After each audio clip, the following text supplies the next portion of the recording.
नमस्कार प्यारे बच्चों। आज हम पढ़ेंगे राहुल जी द्वारा रचित पाठ लहासा की ओर। पाठ का सार देखिए बच्चों, इसमें क्या है, कहानी क्या है इसकी। पाठ ये तो है लहासा की ओर। राहुल जी द्वारा रचित यात्रा वृत्तांत है, जिसमें लेखक ने अपनी तिब्बत यात्रा का वर्णन किया है। लेखक नेपाल से तिब्बत जाने वाले मार्ग में लहासा जा रहा था। फरी कलिनपाड मार्ग के प्रारंभ होने से पहले भारत का व्यापार नेपाल तिब्बत से इसी मार्ग से होता था। चीनी पलटन उस मार्ग पर बनी हुई चौकियों और किलों में रहती थी। अब फौजी मकान गिर गए हैं और किलों में किसानों ने अपने घर बना लिए हैं। ऐसे ही किसी किले में लेखक चाय पीने के लिए रुका। तिब्बत में यात्रियों को सुविधाएं भी हैं और कुछ कठिनाइयों का सामना भी करना पड़ता है। वहाँ पर सुविधाएं भी हैं और साथ में कठिनाई है। वहाँ छुआछात, पर्दा प्रथा, जातिगत भेद आदि कुछ भी नहीं है, ऐसा कुछ नहीं है। यात्री घर के अंदर तक जाकर बहू अथवा सास को चाय पकाने के लिए कह सकते हैं। वह चाय बनाकर मिट्टी के ठोटीदार बर्तन में लाकर दे देंगी।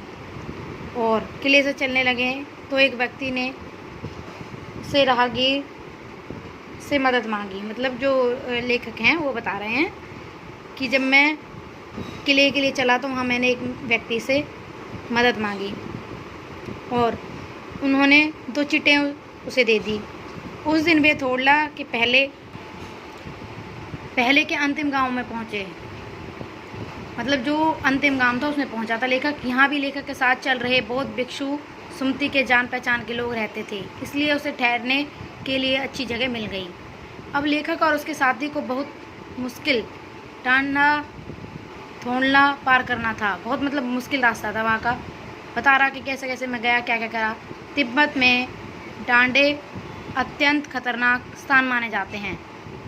इस स्थान का नाम है, बहुत खतरनाक माना जाता है। 16-17 हज़ार फीट की ऊंचाई होने के कारण उनकी दोनों तरफ दूर दूर तक कोई गांव नहीं होता। डाकुओं के लिए बहुत सुरक्षित जगह है, क्योंकि वहाँ पर कोई गांव नहीं है तो वहाँ लूटने का डर बहुत रहता है। इस निर्जन स्थानों पर यदि किसी का खून भी कर दिया जाए तो ना कोई चिंता की बात नहीं है, क्योंकि पता ही नहीं चलेगा। डाकू क्या करते हैं, वहाँ पर पहले आदमी को मारते हैं और बाद में उसका माल लूट लेते हैं। मतलब बहुत बुरा हाल है वहाँ पर। पुलिस चौकियाँ वगैरह कुछ भी नहीं है वहाँ। लेखक और उसका साथी ऐसे किसी व्यक्ति को देखकर भिखमंगों की तरह उनसे दया करके पैसे दे दो कहकर भीख मांगने लगते हैं। वो कह रहा है कि हमें ये नहीं दिखाना चाहता कि भाई मैं अमीर हूँ या मुझ पर पैसा है। वो भिक्षुओं के भेष में गए हैं दोनों जने, क्योंकि वहाँ पर बाहर के लोगों का आना मना है। तो इन्होंने क्या किया, भिक्षु बनकर गए और ये दिखा कर गए कि हम बिल्कुल गरीब हैं, क्योंकि अगर बड़ा आदमी दिखाया जाता तो वो उन्हें लूटने का भी डर रहता। वहाँ पहाड़ की ऊंची चढ़ाई देखकर लेखक ने सुमति को लनकोर तक 2 घोड़ों का प्रबंध करने के लिए कहा। अगले दिन वे घोड़ों पर सवार होकर ऊपर की ओर चलने लगे। डांडे से पहले उन्होंने एक स्थान पर चाय पी और दोपहर के समय डांडे के ऊपर जा पहुंचे। इनके दक्षिण की तरफ पूर्व से पश्चिम तक हिमालय की बर्फ से ढकी हजारों चोटियां थी तथा दूसरी ओर हरियाली और बर्फ से रहित बिल्कुल नंगे पहाड़ थे। चढ़ाई कुछ कठिन थी परंतु उतराई सहज। लेखक अपने घोड़े पर झूमता हुआ गलत रास्ते पर चला गया। रास्ते में किसी से पूछकर लौटकर सही रास्ते पर आ गया।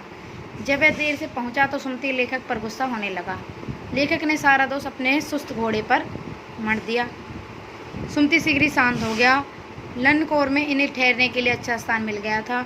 यहाँ के यजमानों ने उन्हें चाय, सत्तू और गर्मा थुप्पा खाने को दिए। ये सारी चीज़ें वहाँ का खाना है। इसके बाद वे तिडरी के पहाड़ी में घिरे हुए टापू जैसे विशाल मैदान में पहुँचे। वहाँ एक छोटी सी पहाड़ी थी जिससे वो तिडरी समाधिगिरी कहते हैं। यहाँ के गाँवों में सुमति के अनेक यजमान थे। सुमति बहुत भिक्षुक था। सुमति कपड़ों की पतली पतली चिरी हुई बत्तियों के गंडे यजमानों में बांटने लगा। लेखक ने सुमति को आसपास के गांवों में जाने से मना कर दिया और लहासा पहुंचकर उसे रुपए देने की बात कही। सुमति ने स्वीकार कर लिया। दूसरे दिन वे वहां चल पड़े। सुमति के परिचित यजमान तिंडरी में थे, परंतु वे शंकर विहार की ओर चलने लगा। क्यों? वहाँ के भिक्षु नम से बहुत बृहद पुरुष थे। वहाँ के मंदिर में गंजूर अर्थात बुद्ध वचन की हस्तलिखित 103 पोथियाँ भी रखी रहती है वहाँ पर। वहाँ के भिक्षु नम से बहुत बृहद पुरुष थे और एक एक पोथी 15-15 से कम नहीं थी। सुमती आसपास के यजमानों से मिलने गया और लेखक पोथियाँ बांटने लगा।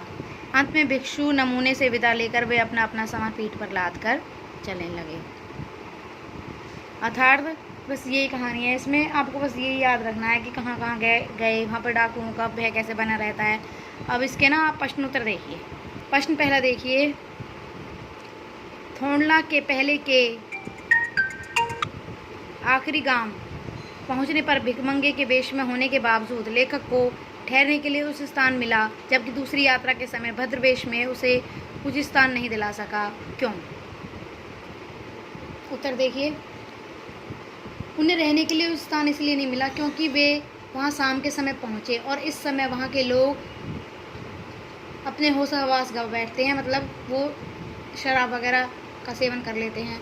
उन्हें अच्छे बुरे की पहचान नहीं रहती, उनकी मनोवृत्ति बदल जाती है, इसलिए उनके भद्र वेश में होने पर भी उन्हें उचित स्थान नहीं मिला। प्रश्न दूसरा, उस समय के तिब्बत के में हथियार का कानून न रहने के कारण यात्रियों को किस प्रकार का भय बना रहता था? उस समय के तिब्बत में हथियार का कानून नहीं था, वहाँ लोग पिस्तौल बंदूक लिए ऐसे घूमते रहते थे। डकैत यात्रियों को मारकर उनका सामान लूट लेते थे। इस प्रकार यात्रियों को सदा अपने जान माल का डर बना रहता था। तीसरा प्रश्न देखिए, लेखन लनकौर के मार्ग में अपने साथियों किस प्रकार बिछड़ गया था?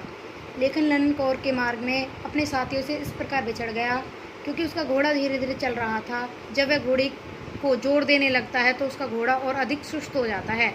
जहाँ दो रास्ते फूट रहे थे वहाँ से वे बाएं रास्ते पर मील 1.5 मील चला गया, मतलब गलत दिशा में चला गया।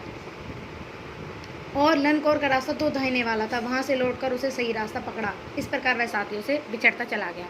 चौथा प्रश्न है, लेखक ने सेकर विहार में सुमति को उसके यजमानों के पास जाने के लिए रोका परंतु दूसरी बार रोकने का प्रयास नहीं किया।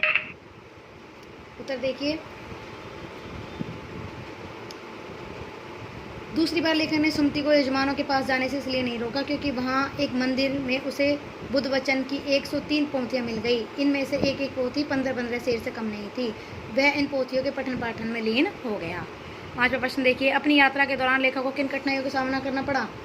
अपनी यात्रा के दौरान लेखक को बहुत सारी कठिनाइयों का सामना करना पड़ा। क्यों? दुर्गम स्थान थे, दुर्गम चढ़ाई थी और डाकियों लुटेरों का डर लगा रहता था। इस प्रकार आप थोड़ा सा बड़ा करके लिख देना इसको।